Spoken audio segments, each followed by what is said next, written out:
తెలంగాణ ప్రజలకు రేవంత్ రెడ్డి సర్కార్ మరో గుడ్ న్యూస్ చెప్పింది.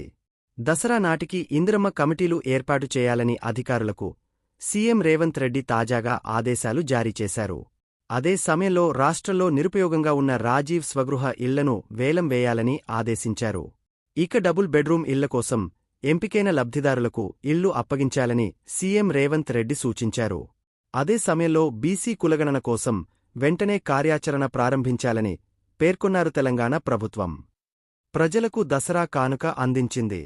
దసరా నాటికి రాష్ట్రంలో ఇందిరమ్మ కమిటీలు ఏర్పాటు చేసేందుకు కసరత్తులు చేస్తోంది. ఈ క్రమంలోనే తాజాగా బుధవారం సచివాలయంలో సమీక్ష నిర్వహించిన ముఖ్యమంత్రి రేవంత్ రెడ్డి అధికారులకు కీలక ఆదేశాలు ఇచ్చారు. ఇందిరమ్మ కమిటీల ఏర్పాటుకు సంబంధించి 1-2 రోజుల్లో విధి విధానాలు రూపొందించాలని సూచించారు. అదే సమయంలో గ్రామ, వార్డు, మండల, పట్టణ, నియోజకవర్గ, జిల్లా స్థాయి ఇందిరమ్మ కమిటీల ఏర్పాటుపై దృష్టి సారించాలని పేర్కొన్నారు. ఇక గతంలో డబుల్ బెడ్రూం ఇళ్ల లబ్ధిదారులను ఎంపిక చేసిన వారికి ఇళ్లు కేటాయించకపోవడంపై సీఎం రేవంత్ రెడ్డి ఆగ్రహం వ్యక్తం చేశారు. అర్హులైన వారికి వెంటనే ఇందిరమ్మ ఇళ్లు అందించాలని ఆదేశాలు జారీ చేశారు. ఇందిరమ్మ ఇళ్ల నిర్మాణంపై సమీక్ష నిర్వహించిన రేవంత్ రెడ్డి ప్రధానమంత్రి ఆవాస్ యోజన కింద దేశంలోని ఇతర రాష్ట్రాలు లక్షల సంఖ్యలో గృహాలు మంజూరు చేయించుకుంటే ఆ విషయంలో తెలంగాణ మాత్రం వెనుకబడి ఉందని గుర్తు చేశారు.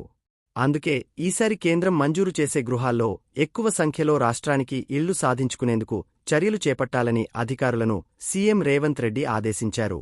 ప్రధానమంత్రి ఆవాస్ యోజన కింద రాష్ట్రానికి రావాల్సిన బకాయిలు రాబట్టాలని సూచించారు. ఇక ఇందిరమ్మ ఇళ్ల విషయంలో ఎప్పటికప్పుడు కేంద్ర ప్రభుత్వానికి ఇవ్వాల్సిన సమాచారాన్ని వెంటనే అందించాలని సూచించారు.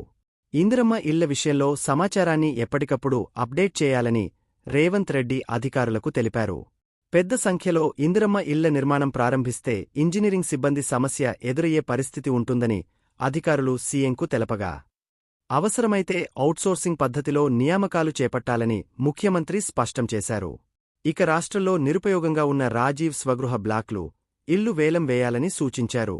ఏళ్ల తరబడి వృథాగా ఉంచడం సరికాదని పేర్కొన్న సీఎం వెంటనే వేలానికి రంగం సిద్ధం చేయాలని చెప్పారు. రాష్ట్రంలో బీసీ కులగణన కోసం వెంటనే కార్యాచరణ ప్రారంభించి వేగంగా పూర్తి చేయాలని బీసీ కమిషన్ చైర్మన్ సభ్యులకు ముఖ్యమంత్రి సూచించారు. రాష్ట్రంలో బీసీ కులగణనకు అనుసరించాల్సిన విధి విధానాలపై సీఎంతో కమిషన్ చైర్మన్ నిరంజన్ ఇతర సభ్యులు చర్చించారు. బీసీ కులగణన ప్రక్రియ చేపట్టేందుకు అవసరమైన చర్యలపై సమగ్ర అధ్యయనం చేయాలని వారికి ముఖ్యమంత్రి సూచించారు. అవసరమైతే కులగణనపై ఇతర రాష్ట్రాలకు వెళ్లి అక్కడి విధానాలను పరిశీలించాలని పేర్కొన్నారు. బీసీ కులగణన వీలైనంత త్వరగా పూర్తి చేసేందుకు ప్రభుత్వం తరఫున అన్ని విధాలుగా సహకరిస్తామని సీఎం హామీ ఇచ్చారు.